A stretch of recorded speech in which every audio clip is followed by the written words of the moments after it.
في أصعب لحظات الحياة، لما الدنيا تسود حوالينا ولما كل الحلول تختفي، بيجي اليأس يهمس في ودنا ويقول خلاص مفيش أمل. بس القرآن بيحكي لنا قصة بتكسر الكلام ده، قصة أم سيدنا موسى اللي علمتنا إن الأمل ما بيموتش طول ما القلب متعلق بربنا.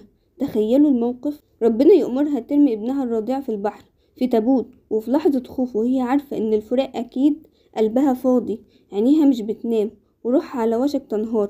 ربنا قال وأصبح فؤاد أم موسى فارغا إن كادت لتبدي به لولا أن ربطنا على قلبها. لكن شوفوا النهاية، فرددناه إلى أمه كي تقر عينها ولا تحزن. إزاي وإيه الدرس؟ ربطنا على قلبها يعني ربنا هو اللي مسك قلبها وهي بتنهار وادالها قوة مش عارفة جات منين. الفرج بعد الشدة من وسط البحر ومن قصر فرعون نفسه رجع لها ابنها، وكمان خلاه يرجع لها كرضيع وأجير. الأمل كان في الوحي، هي ما رمتهوش لأنها شجاعة، لأ، ده لأنها مسكت في وعد ربنا إنا رادوه إليكي. دي كانت كلمة ربنا وهي صدقت وتمسكت بيها. إن الأمل مش مجرد إحساس، ده ثقة في وعد ربنا إنكم ممكن ما تشوفوش الحل دلوقتي، وإن الباب اللي كل الأسباب قفلته ربنا يفتحه بمعجزة. زي أم سيدنا موسى اللي رمت ابنها في البحر وهي مش فاهمة إزاي هينجو، بس كانت واثقة في ربنا، فربنا رده ليها. مش بس ابنها، ده رجع لها قلبها اللي كان فارغ من كتر الخوف وربط عليه وخلاها ترضعه وتاخد أجرها من قصر فرعون نفسه.